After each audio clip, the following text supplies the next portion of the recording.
Assalamualaikum warahmatullahi wabarakatuh. Masih bersama dengan Pak B. Kali ini adalah masih seputar perencanaan keuangan. Jadi jangan bosan-bosan untuk terus belajar tentang perencanaan keuangan.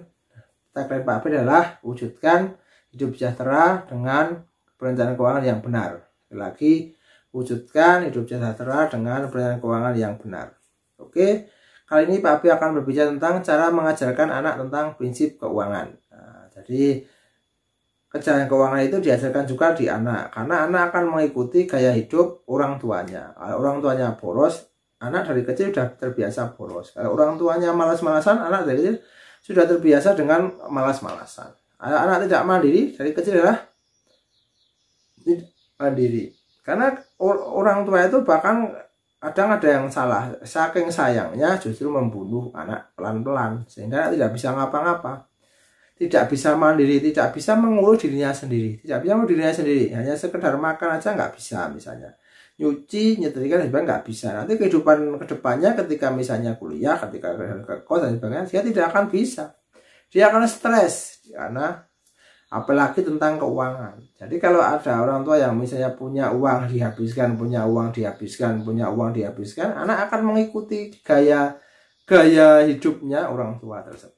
Mari kita mulai, tapi jangan lupa tonton video ini sampai selesai biar nggak gagal paham serap ilmunya. Beri komen, like, dan subscribe.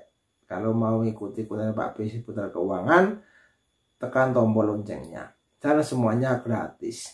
Oke, mari kita mulai. Cara mengajarkan anak tentang prinsip keuangan. Yang pertama adalah hal baik akan datang apabila mereka sabar menunggu.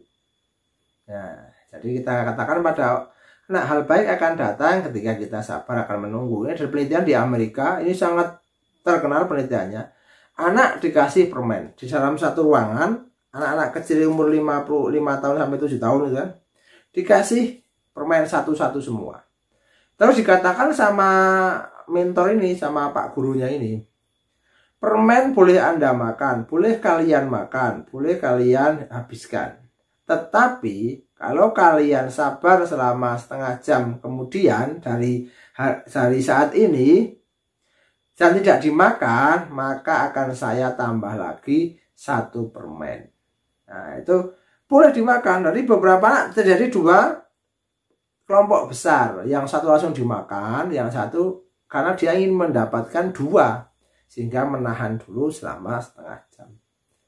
Ketika penelitian itu dilakukan, diikuti terus anak ini, trackingnya terus sampai 30 tahun, yang sabar suksesnya jauh lebih besar daripada yang tadi dikasih permen langsung dihabiskan.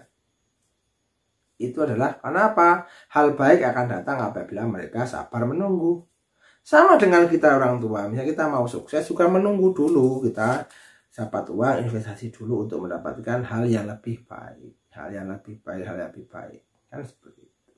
Jangan kebalik, mengambil masa depan dan dipakai hari ini dengan cara berhutang akan jadi beda. Beli sesuatu akan jadi beda ketika hutang dengan tunai. Saya Pak B paling gampang itu motor. Mobil kan terlalu berat, misalnya mobil already 200 juta, jadi berapa? 2 lipat itu baru harganya, belum nanti perawatannya, pajaknya, bensinnya, itu bisa berlipat-lipat. Itu mengajarkan anaknya seperti itu. Jadi anak untuk sabar, walaupun kita mampu memberikan, anak diberikan ruang untuk belajar untuk bisa sabar. Yang kedua, bekerjalah untuk sesuatu yang Anda inginkan. Jadi bekerja, yang mau Anda ingin itu apa? Dengan cara bekerja, jangan sampai hanya minta atau nodong atau minta orang tua terus-menerus. Sampai kapan? Orang tuanya kan nggak sehat terus, nggak muda terus, akan mengalami suatu masa di mana keinginan itu tidak bisa terpenuhi orang tua. Sehingga apa? Bekerjalah untuk sesuatu yang Anda inginkan. Menabunglah, ditabung. Mau diinginkan anak itu pergi ke suatu tempat untuk beli barang, mainan misalnya. Itu kan misalnya 50.000 ya. Bagaimana cara mungkin bekerja nyapu dan sebagainya terus dibayar untuk latihan saja. Ya, jadi bekerja untuk mendapatkan sesuatu yang diinginkan. Yang ketiga, jangan hanya memiliki satu celengan untuk anak. Nah, bisa 2, bisa 3. Satu untuk keinginan dia yang mau beli barang-barang di ini celengan itu kalau perlu ditulis. Celengan untuk membeli cita-cita. Nah, dalam kurung kayak boneka atau mainan robot atau apa dan sebagainya. Yang ini celengan untuk persiapan sekolah misalnya. Sekolah itu maksudnya besok ketika lu bisa digunakan untuk berangkat sekolah, untuk canggu dan sebagainya. Yang ini digunakan untuk piknik misalnya. Nah, itu disediakan dilatih. Pertama mungkin susah, tapi lama-lama ketika sudah punya uang banyak, sudah melihat hasilnya akan lebih luar biasa lagi. Untuk melatih, untuk jadi habit anak itu hidup secara finansial dengan cara yang benar mulai dari sedini mungkin. Yang keempat, membuat ritual menabung. Nah, setelah tadi disiapkan tempatnya, membuat ritual menabung. Misalnya menabung untuk cita-cita tiap hari, menabung untuk dana kesenangan tiap minggu misalnya, atau tiap diberi uang lebih atau dan sebagainya. Setiap misalnya uang sakunya sisa dan sebagainya, itu adalah ritualnya digunakan terus menerus ritualnya. Sehingga apa? Sehingga terjadi kebiasaan atau habit yang bagus tentang menabung. Yang kelima adalah uang adalah sebuah alat untuk mencapai tujuan. Bukan tujuan itu sendiri, tapi sebuah alat untuk mencapai tujuan. Katakan bahwa uang bukan segala-galanya, tapi segala-galanya butuh uang untuk saat ini. Beli apapun membutuhkan uang. Jadi uang adalah sebagai alat saja. Maka kita bekerja untuk mendapatkan uang, untuk mendapatkan digunakan untuk alat sebagai untuk menuju sesuatu yang kita inginkan. Itu katakan pada anak seperti itu dengan bahasa yang Anda macam-macam. Sebagai ibu juga bahasa ibu, sebagai bapak bahasanya bapak, sebagai dianggap teman bahasanya teman dan sebagainya. Untuk apa? Untuk mengajarkan anak tentang prinsip keuangan.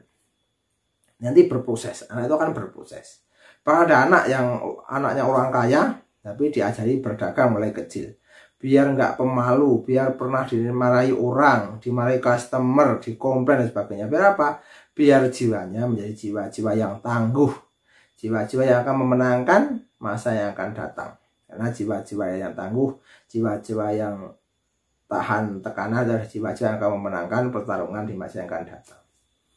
Yang keenam adalah bersiaplah untuk hal terburuk.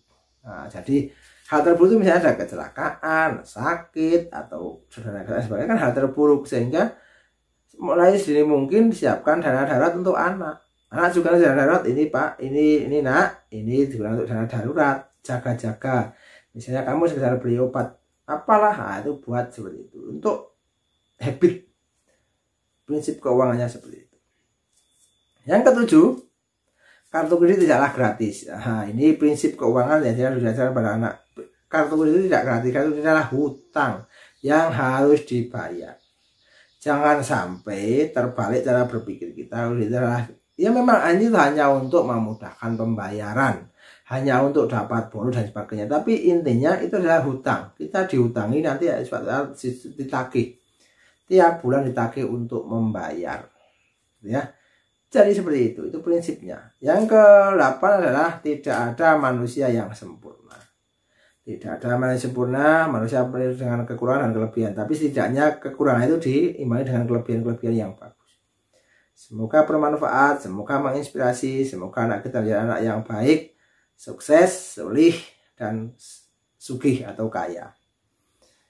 Itu yang Pak Pri terapkan. Nah, semoga menginspirasi. Jangan lupa like, subscribe, dan komen. Tekan tombol lonceng untuk mengikuti konten Pak Pri selanjutnya atau konten Pak Pri tentang seputar keuangan. Yang suka dengan investasi emas silahkan lihat di video Pak Pri yang sudah ada 50-an video khusus tentang investasi emas.